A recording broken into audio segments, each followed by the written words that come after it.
NJ.com and the Star Ledger welcome to the Rutgers Rant, your one-stop podcast for the Scarlet Knights, with your hosts Steve Politti and Rutgers insiders Brian Fonseca and Pat Lenny. Let's start chopping. All right, hello everybody. Welcome back to the Rutgers Rant, the Howard edition, 44-7 victory over the Bison at SHI Stadium. We're going to talk about that, talk about the kerfuffle, for lack of a better word. The kerfuffle is the real word. At the end of the game, the offense, the defense. But first, fellas, got some good news on the rant here. We somehow have managed not to chase away our sponsor. Congratulations, right?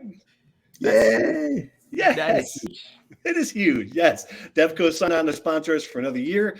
The big takeaway here is that we've moved on from the ad about the Helix. The Helix is no longer coming. The Helix is here, apparently, and I like to think we had a lot to do with that. Clearly we did not, but I like to think it. I like to think that we were responsible for the Helix's arrival.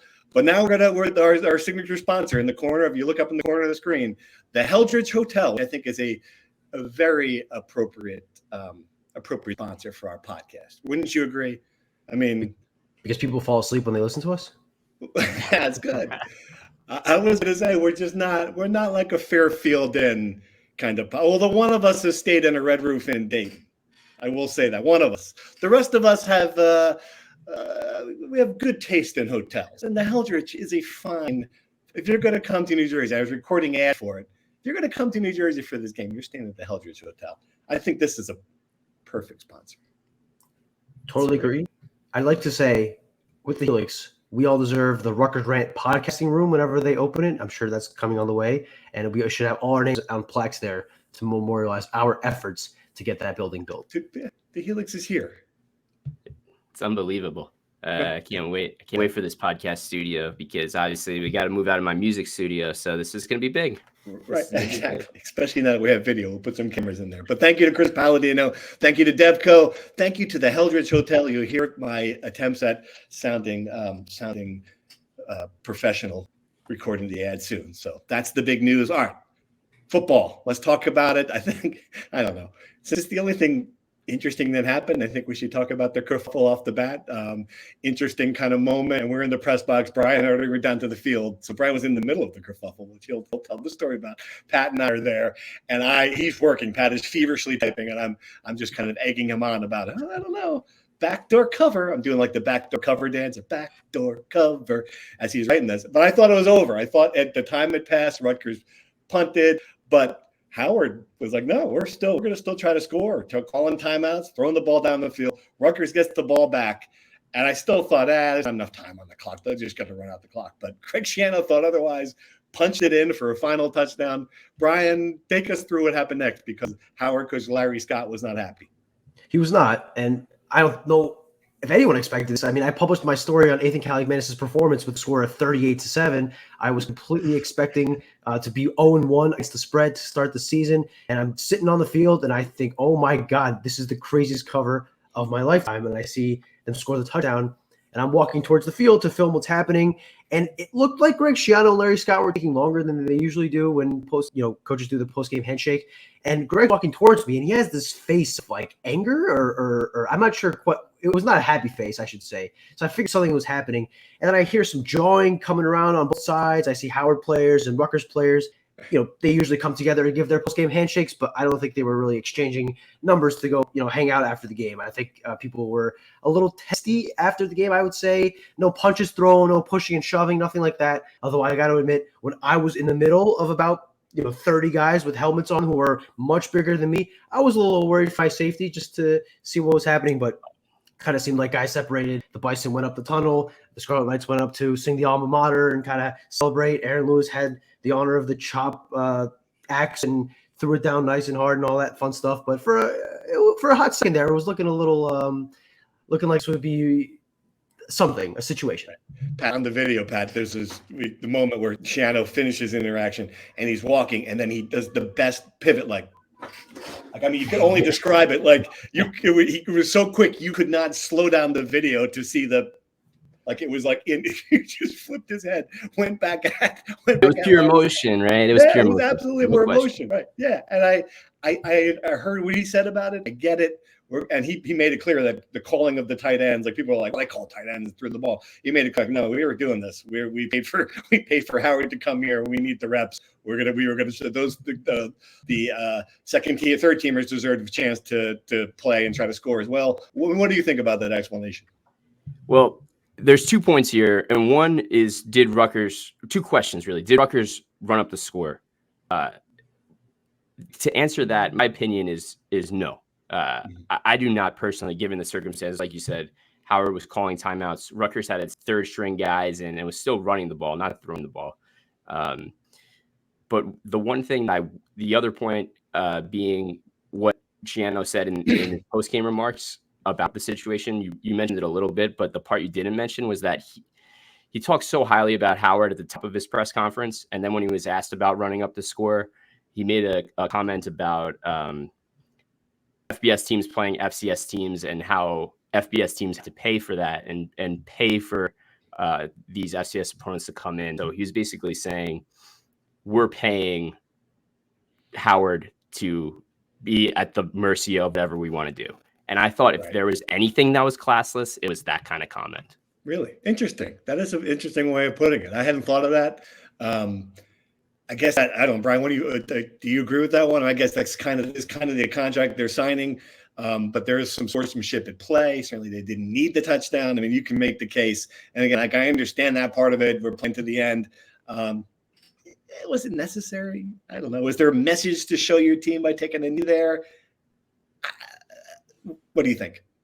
These are all the unwritten rules of football and all sports, really, where we spend 24 hours arguing about them, and within by tomorrow, we'll all forget about this, right? I think in the spirit of the game, the discrepancy between the teams, I think even if Howard is throwing the ball, trying to cut the deficit at the end of the game, calling timeouts, fine, not the greatest thing, but you can kneel it out, call it a game, everyone's healthy, no risking anything, and you just go to the locker room with a 38-7 win. I don't have a huge issue with them running the ball. They ran the ball. It's their fourth string running back, third string running back. It's not like they were running this elaborate trick play to kind of purposely score. This isn't a Jim Harbaugh being a dick for no reason kind of thing. I think it was just kind of they decided to run a play and it ended up being a touchdown. I think it's a bit much ado about nothing, but Larry Scott was legitimately upset, and I don't think anyone could blame him for it. And I credit to him for being honest about it in the post-game press conference and admitting that he did take issue with it. And if he was in the other shoes, I guess if Howard was playing a Division II team and the situation was reversed, he wouldn't run the play. I guess each coach has their own decision to make. And again, much ado about nothing. These teams will play each other again in, I think, 2026. And I just don't think this will be anyone's memory by then. Right. He's got to use it Larry Scott's got to use it to motivate his own team. Howard better than I agree with Greg Shannon. Howard's better than we thought. All right, let's dive into some of the real takeaways, the football stuff. The offense, I got to tell you, in the first half, I was getting that little feeling about the offense. But when you look at the stat sheet, Kyle Monunga had 165 yards on 19 carries, could have had over 200 easily. I think we're starting to take for granted that he's one of the best running backs in college football. We're just sort of like, 165. Of course he had 165, right? And Athan Kaliakmanis, I'm sorry, was good. I mean, it wasn't great. Like if you were hoping he was going to come in and throw the ball around, you're going to see this. Oh my God, he's such an upgrade over Gavin Wimsatt. It's just obvious to that. How could you not see it? It wasn't that. But that said, Pat, he's an upgrade over Gavin Wimsatt, clearly. And the comment that Shiano made that was an answer to your question about the offense being what it is, vanilla, was pretty revealing of the grand scheme of things. Rutgers, it's so obvious its identity. They're going to play to that identity, and this was just the perfect example of that, right? You got a quarterback that made the efficient throws, 7-7 on short passes, as Brian pointed out. Kyle Monunga, like you said, his star and his stock is just rising every game. It is what it is. That's who Rutgers is. And as much as they'll say the chop, the offense is not going to be Barnum and Bailey. Yeah, Barnum was a great, and I think correct me if I'm wrong, but I think you were like, what was he talking about? Barnum and Bailey? Like, did you not pick up the circus reference? I still don't know what they're talking about. Didn't have circuses when you were growing up? Maybe, I don't know. I mean, were circuses not a thing in your childhood? Not really. I mean, I'm a clown, but I didn't really spend much time in the circus. So I thought circuses were still around. That could mean you could tell me that they're done, and I wouldn't be able to argue. But they're always the commercials by us were like Ringling Brothers, Barnum and Bailey, greatest show on. Nothing at all. I just assumed Barnum and Bailey was like a law firm that dealt with personal injuries that you kind of see on those commercials on TV. I honestly, Pretty close. I was very confused about what that was. All right, you broke down Ethan's game granularly. What did you see? Yeah, I thought this was exactly what we wanted to see out of a Rutgers quarterback after Gavin Wimsatt. No real deep balls, no real stretching the field, but he made every pass you wanted to see. He made the short throws. He improvised with some pressure in his face. He finds Sam Brown for that touchdown.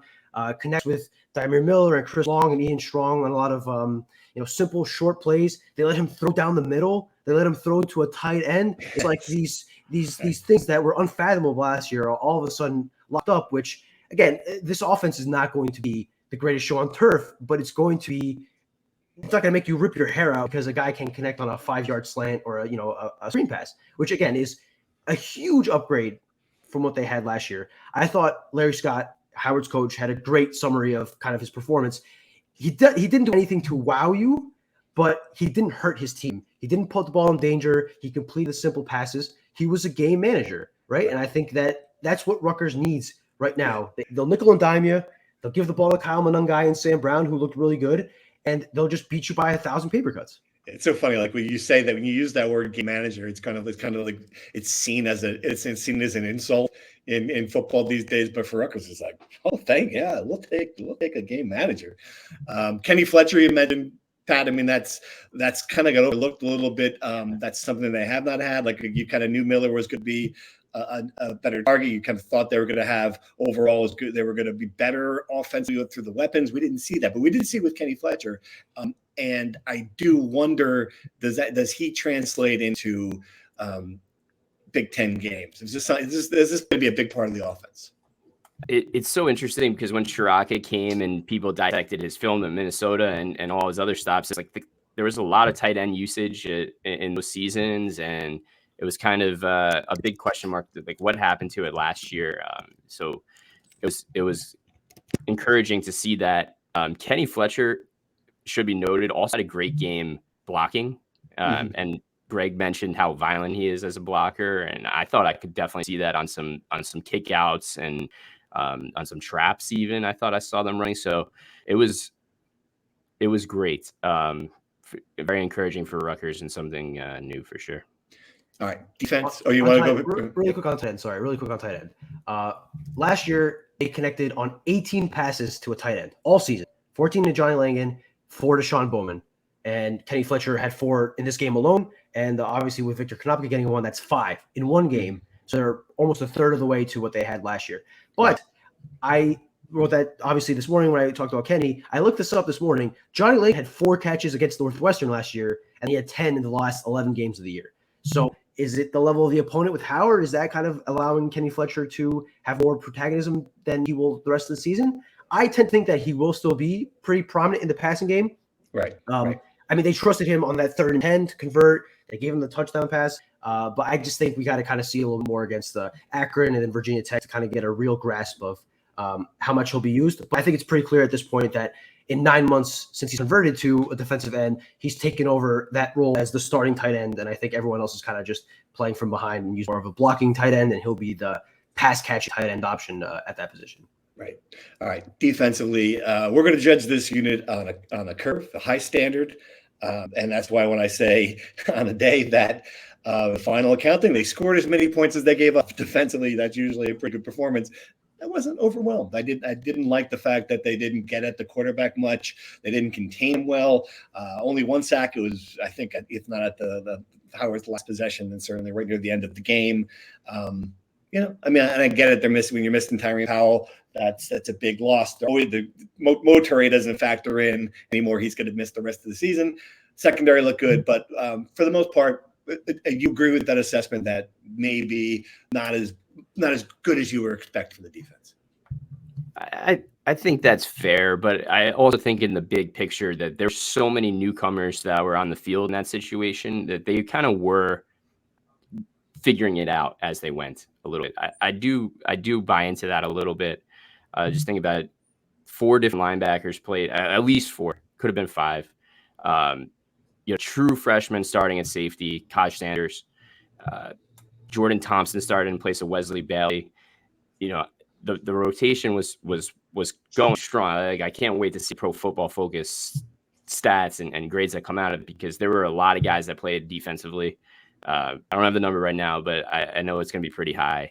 And I'm looking forward to breaking that down. I think you're right about the pressure. That was probably the biggest takeaway. Brian, any thoughts?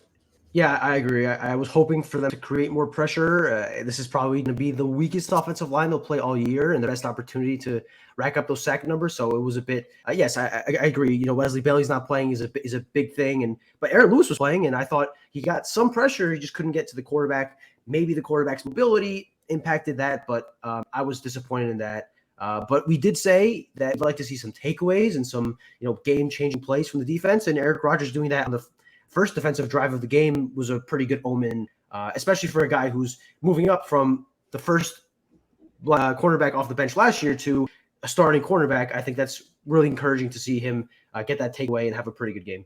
Right, and in the linebacker's absence, I think we might have seen the next star of this defense, Pat. I mean, Dario Jabomi, and it's kind of not surprising because he was kind of a training camp darling as things were going, and then the Motoré injury happened, and he was thrusted right into the mix. Right, so full go, and 14 tackles led the team yesterday. There's one series in the second quarter, Howard ran the ball 3 straight times, no gain, tackle by Jabomi, no gain, tackle by Jabomi, and then on third down ran it again, 4-yard gain, tackle by Jabomi. That was holy moly. Yeah. The guy was everywhere. There's no question about it. Yeah, I imagine when Powell gets back and he slides over, that's going to be a pretty good combination, the two of them over there. Missing Flip Dixon, we forget that he obviously was a big player. Everyone's asked about the injuries. Not surprisingly, don't have a lot of information from Greg Schiano, but he did not seem worried that the guys who were out were long-term outs. Is that the best way to describe that? Yeah, I think that's absolutely the best way to describe it. And Powell went through warm-ups. He was suited up. He's been out there at practice running around. It's just how much do you want to push a guy that's coming back from a torn Achilles in 6 months, right? In a game like Howard and Akron next week, it seems like everything's kind of aligning for even those guys like Flip Dixon and Wesley Bailey to be back by Virginia Tech with Powell. So, but also like Al-Shadi Salam was probably the third cornerback was out. It was very significant, and the availability report, how it's all conformed, published, and things like that make things interesting. I mean, there were what did we say, Brent? 13 guys that were listed as questionable. There were 10 guys out, 12 guys questionable. Right. Wow. It was 22 guys on the availability report, right, that may not have played in this game. So really interesting, I thought. I think there was some gamesmanship with the questionables, because you can see Christian Dremel's on there, and then I look out to the wide receivers warming up. The first guy running a route is Christian Dremel, and Aaron Lewis was on there. And on the first series of the game, Aaron Lewis is at defensive end. Just I'm sure they had some tweaks during the week. I think they probably could have gotten away with not putting them questionable. Probably throwing some things in the air for Virginia Tech to kind of digest as they have 2 weeks to prepare for this Rutgers game. But the other thing with the availability report is it's not necessarily just injuries, right? Like Aaron Lewis could have been rested and not played, and then Rutgers could have been in big trouble with Big Ten. Like if in that situation, I think that's how the gamesmanship kind of comes into it too. It's a really fascinating thing, and it's a big topic in college football, is because the Big Ten is the only one that's doing it at the moment, right? There's push for the SEC to do it. The SEC just approved it. They just approved it yesterday. All right, great. Football, basketball, baseball. Yep. There you go. Yeah, it does seem like there's 2 strategies: put no one on the list or put everyone on the list. And this year, Greg, to put everyone on the list. I get it. I totally understand that. It makes sense. But I would not read into a lot of it. Sometimes it's going to be maintenance stuff that when you see a guy who's exactly. All right, we'll do some questions from our readers. Let's do it. A bunch of them, obviously, because it's the opener. And this one came up a bunch in the aftermath of the game, immediately after, from a lot of people who I think either had Howard a plus 36.5 or Rutgers. Like, why was there no PAT? Diane wants to know. I'm sure this is well known to others, but I don't understand what happened to the extra point at the end of the game with 0 zeros on the clock after the touchdown. I thought it was not only required during OT, but in regulation. What's the rule? What's the rule with the PAT? I don't know. Diane always asks the best questions that, oh man, I wish I had the NCAA football rule book or an official copy. But I was under the understanding if a score happens on the final play of the game, you do not get the extra point. Right. That's my understanding too. Right. Yeah. I don't think that gets unless it's going to unless it's necessary. Unless it's necessary. Yeah. Yeah. So that's a referee's decision. That is not a Greg Schiano decision. That's my understanding too. I forget 53 emails about that and something else, but yeah, they don't care about some guy sitting at the Harris Casino in Las Vegas with a ticket that's 37.5. But by the way, and unless you're saying, some people have pointed this out, 44-7, one person on this panel correctly predicted that score exactly.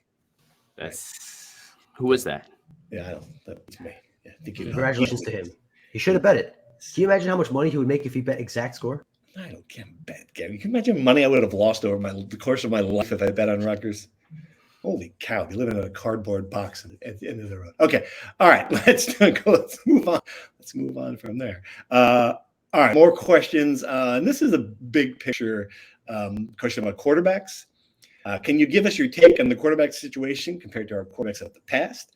We had younger players as quarterbacks who struggled in the opener and went on to be great quarterbacks. How do you think the current situation compares to past QBs and how they developed? What do you think overall of our quarterback depth? Okay. I will say this. This is why I'm kind of like my column this morning was measured. I've made the mistake of seeing a quarterback in the first game go, hi, Kyle Bolin. They've got the guy. I've done a lot of that. And I think it was clear by a few throws by his command of the offense that Athan Kaliakmanis is at the very least is an upgrade over Gavin Wimsatt as a passer. I think that throw we talked about to Sam Brown was sort of the perfect example of that. Guy's face, managed to find the open receiver, backpedaled it, and threw a perfect pass as opposed to what that might have been otherwise, either into coverage, a sack, or a throw that would have landed somewhere in row 27. Right? Those are that's what I think that's what we might have seen last year. But I mean, it's still a work in progress, right? We don't know what this is going to be. I think we can probably safely say after one game that this is the best starting quarterback Rutgers has had since Greg Schiano's been back. And I mean, Noah Vedral might be comparable, but I think I was very encouraged from what I saw. The depth behind, last year you had a guy in Evan Simon who had some experience playing, so you could trust that when he came in, he has played in Big Ten games before. Johnny Shepard has yet to play. His two opponents are Wagner and Howard, not exactly Iowa and Penn State. I think he would have been in the best spot as a Rutgers quarterback room maybe ever if Gavin Wimsatt had stayed. Obviously he did. So I think a Johnny Shepard, if he came in, I'd probably be competent. And again, someone reminded me of this the other day. Rutgers won 7 games with a quarterback who couldn't complete simple passes last year, right? So I think as long as Johnny Shepard could be accurate and not shoot Rutgers in the foot if he had to come out, I think he'd be fine. But I think clearly Athan Kaliakmanis is an upgrade over Gavin Wimsatt, and the Rutgers quarterback room is in a better spot today than it was a year ago. Yeah, it's hard to measure the history of Rutgers quarterbacks against one start. Mm-hmm. Right. It's such a big picture question, but right. Like if you go back and look at even Mike Teal, who, if you did a ranking of the Rutgers quarterbacks, would probably be number 1 all time, maybe. Right. He did not have a great first season. It took him time to develop.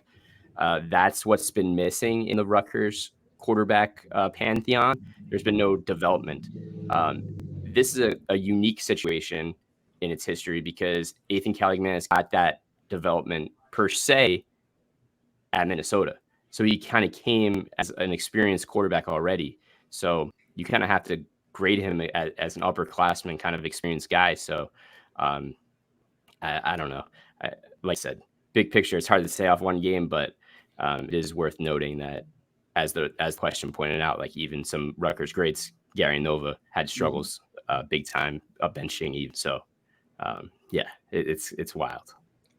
All right, we had some questions about coaching. I like that we can nitpick. There's no problem. He makes a lot of money. We can dig into some of Greg Schiano's in-game failures. How can you run out of time on 2 punts and call timeouts? Terrible. Point one. Number two, given that you ran out of time, why call a timeout? You're punting. A penalty wouldn't have hurt. Terrible coaching. Worse than the time management.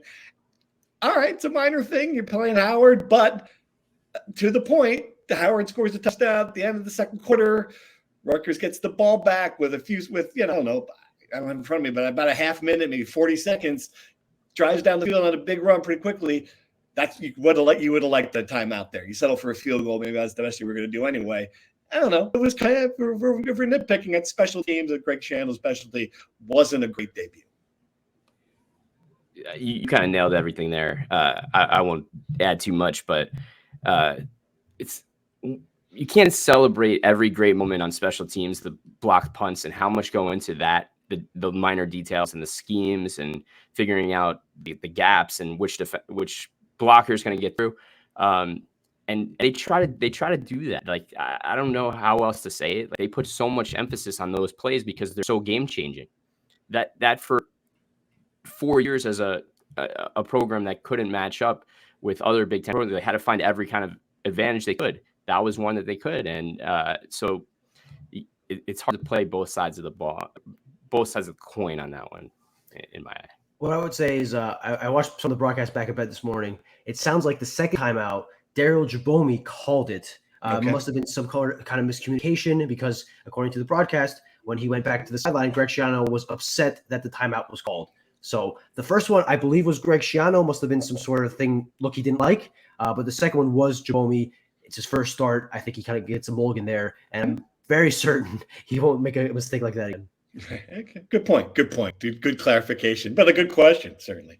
All right. A lot of people asked about the injuries. I think we covered that. So let's just move past this one. This is a good question from Eric Orlando on the Twitter. With all the media hype during off season, what did everyone miss about the offense, which led to such lofty predictions? This is literally the same team with a marginally better quarterback and a minimally softer schedule. How do you think the media that think this is a 9 and 10 win team, 7 wins maybe? Interesting. Good take. I'm not ready to change my prediction based on this game. I will say that I thought I would love to have seen a little bit more flow in the offense. I was under. Someone said, "Are you underwhelmed?" I said, "I'm overwhelmed. I'm whelmed."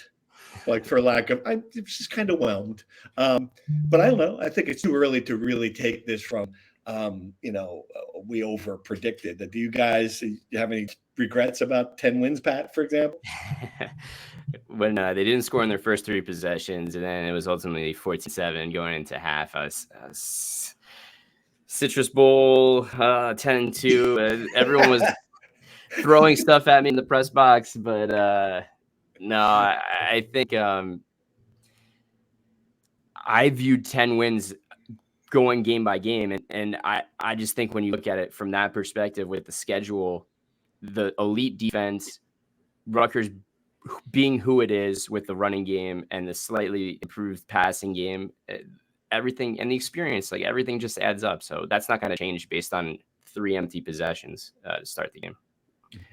I thought this team was going to be led by its defense the whole way. I still think that's the most important part of this team this year. And I think the offense did what we thought they needed to do. They had, again, one of the best running backs in the Big Ten leading the way. Kyle Mononga broke off a few big runs that are going to be the big plays of this offense for the most part. Athan Kaliakmanis did what he had to do as a game manager, completing the simple passes and moving the chains, nickel and diming his way down the field. And the wide receivers, I mean, yes, no deep plays, but I think saw a lot of options. He completed the ball to 8 different receivers. I'm not sure Rutgers had 8 receivers with a catch the whole of last year, right? I think they maybe people misconstrued what we said or got swept up and hyped themselves. I don't think I predicted this team to be, the 2008 Patriots with Randy Moss and Tom Brady. I think this is what we expected. An improved, deeper wide receiver core. an offense led by its running back and a quarterback who can make the simple plays, can run the ball, and won't lose a game for you. He won't throw a pick six in the red zone that's going to turn a game that you can maybe win into a game that's completely lost. So Right. I think I'm pretty comfortable still with my 8-4 prediction, and I think this is kind of for anyone expecting a huge improvement from the offense. I just don't expect it, but I think it's clear to say they were better yesterday than they were for most of last season. Yeah, nothing's changed about what we're looking at here. I think that's the takeaway is that, and the big difference is I just don't agree with minimally softer schedule. I think it is a much softer schedule. In previous years, we go into the season where they had 4 losses on the schedule, 2 wins and 6 toss-ups. This year, we've gotten to the year where they've got 2 wins and 10 toss-ups, essentially. Right? There's no game that's a loss. So if you are optimistic and you think they can, they can pull out 7 of those 10, all right, then you're 9-3. If you think they can pull out 6 of those 10, that's all it is, right? They're going to win. I'm pretty sure they're going to beat Akron next week. And, I think you can even say, I think they're pretty sure they're going to beat UCLA or Illinois. So you can look at this a lot of ways. My prediction was optimistic. I thought it was optimistic, but I have not backed off on it based on what I saw yesterday. All right, a couple more questions. Ja'Shawn Benjamin, is he no longer in the rotation? I was surprised he was not used as the 3rd running back. Another question is, has Benjamin heard of the kid from Quebec beat him out for 3rd string? Both? Is that the takeaway? He was banged up, but they love the kid from Quebec. Is that Quebec? Les Nordiques? Yeah, I think Benjamin was questionable. I think he went through warmups, but if you're questionable and you're the 3rd string running back, I really don't see the reason to play. And they're very high on Raymond, who had to enroll early because his high school shut down, and he had enough credits. And he said, "All right, let me enroll at Rutgers." And he's impressed in training camp. Kyle Monungai named him when talking about running backs during Big Ten Media Day and during the offseason. So he's impressed the older guys in the room. And I think from that touchdown at the end of the game, he made a couple of tackles miss and scored the touchdown. I think he had a pretty impressive debut. Yeah, talking to Kyle Minogue, guys leaving the room, and they ask him, where's Raymond from? And he goes, Montreal. I goes, oh, what? I says, does he speak French? And Minogue goes, yeah, that's all he speaks. And I said, really? And he looks at me and he's like, no. Okay, you've been around long enough that you can bust our balls. I love it. Thank you for another year. I love these kids. I love these guys who have been here, and they see us after every one of these games. And at a certain point, they're like, yeah, this guy's an idiot. I'm gonna break his balls. Okay, I love it. Please, I'm still gonna vote for you for Heisman, the Heisman Trophy campaign. Great stuff. All right, I think that's all the quality. One more point, John on Twitter. Pat, Kaj Sanders looks like the real deal. Do they try to work him into the rotation or redshirt him once Dixon is back and healthy? I don't think. Yeah. There's a red shirt there. I don't know. Man, he looks good. He looks fast. Right. That clip was all over Twitter of him on the pick 6 running past Rogers to lay the big block to get in the end zone. That was a viral moment. But yeah, he was a big deal when he signed with Rutgers, coming out of Bergen Catholic, keeping one of the best players in New Jersey. Mm-hmm. And I think it was huge to get him on the field as a true freshman. He's the only the second one, right? The second true freshman to start a season on defense for Shiano. The other was also a safety, Courtney Green. So great company there. Kaj played well. Yeah, I think he had a great pass breakup, 3 tackles, and a good debut. Yeah. The other part of that, Brian, is this is a kid you want on the field for that reason.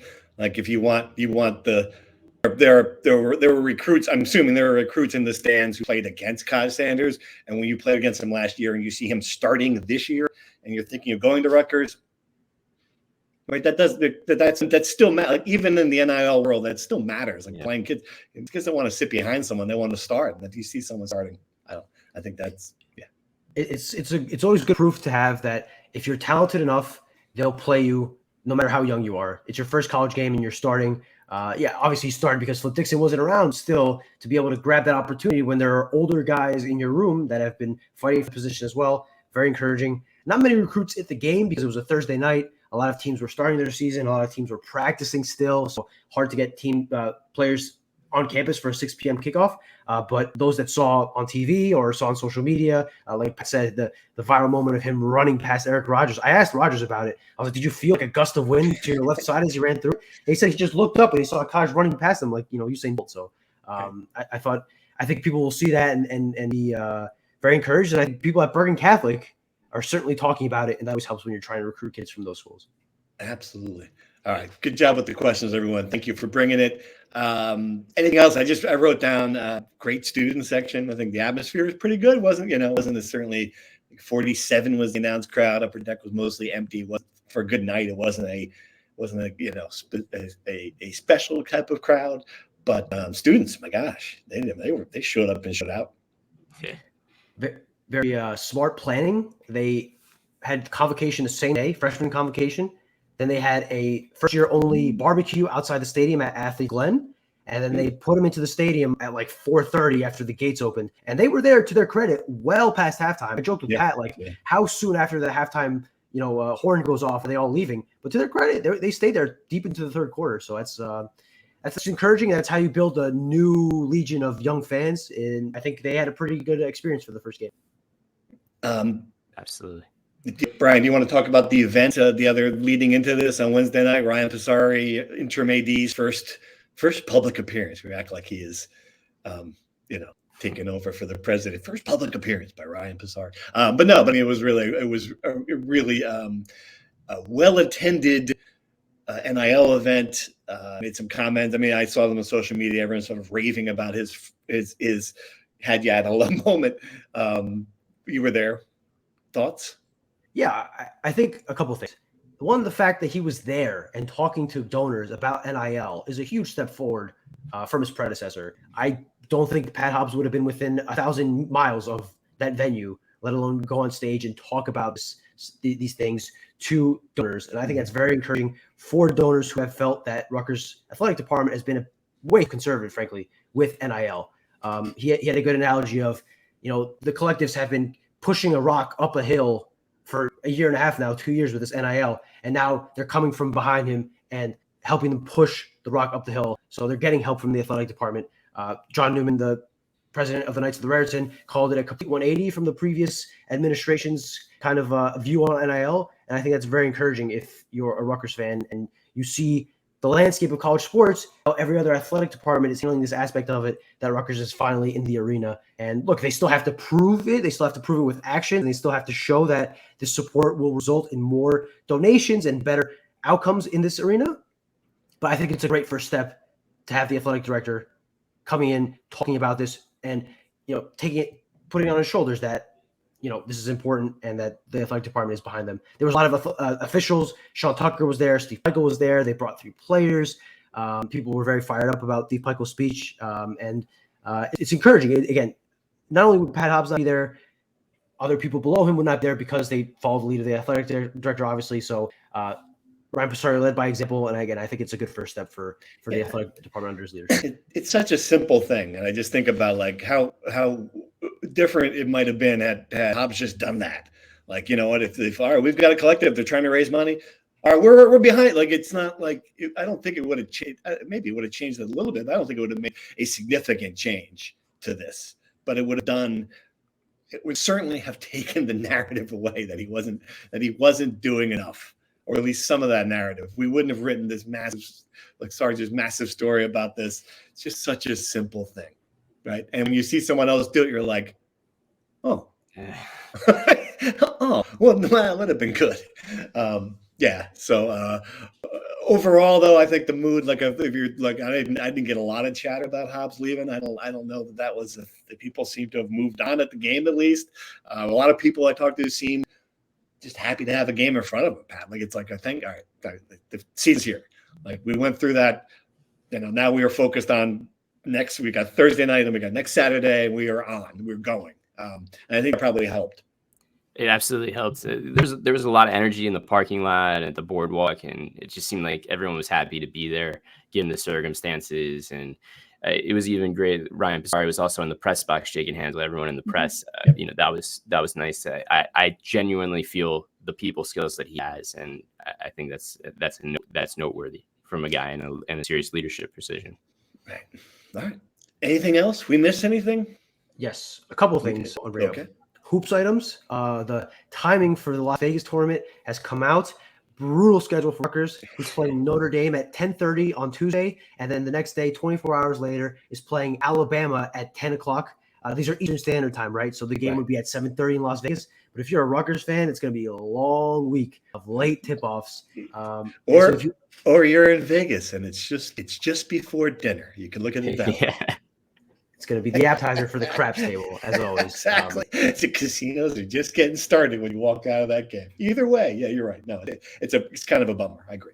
And it extended an extra day because the expectation was the third game would be on the Friday, and it turns out to be on Saturday. So I guess it's not a big bummer that you're going to spend an extra day in Vegas. Pooh-hoo, I got to play another 5 rounds of blackjack and lose a couple $100 more. Oh, drats. I think that is a big deal because the Vegas is a 3-day thing. Now you're like I spent 7 days there at the Super Bowl, but by like Friday I was staying at the Luxor too, so I smelled like a giant 200 and something pound Marlboro Light at the end of this. But no, I mean you just want to get the hell out of there after 3 days. I think that's a big deal. Sorry, didn't mean to interrupt. No, all good. I've never been to Vegas. This is going to be my first trip to Sin City. So yes, I'm looking forward to spending an extra day. Another thing, St. John's coming to the Rec for an charity exhibition in October. Date's not exactly finalized. TV isn't finalized, but it sounds like it's happening. It's good to, one, have good competition, and two, it's going to give fans an opportunity to watch this team play in person earlier than expected. And for people who don't have season tickets, it's a pretty good one of the few rare opportunities you're going to get to watch this team without spending, several $100s on a ticket for a Big Ten game. So it should be fun. Should be a fun environment. Yeah, your first glimpse at the future. I think that's going to be it's going to be a sellout. You think going to fill a place for this? Sure, and I think I don't know what the charity is going to be. A couple years ago with Fairfield, it was Eric LeGrand's charity, and I think anytime Eric LeGrand asks for help, the Rutgers fan base comes out in full force. You combine Eric LeGrand with Rutgers basketball with Dylan Harper and Ace Bailey. I think that's a pretty good recipe for a sold-out venue. Hard to argue with that. All right, fellas, good job on the first game. We got through it. 3-day weekend now. Everybody enjoy your Labor Day weekend. I think it's probably a nice little break, and then it's every weekend from here on out, right, with almost for that matter. So we'll be back on sometime next week to break down the Akron game. Just wanted to say Dayton. I'm going to write Dayton at one point. They're not playing Dayton. We're going to be back to break down the Ohio MAC team that is coming to Piscataway next week. And we'll see you then.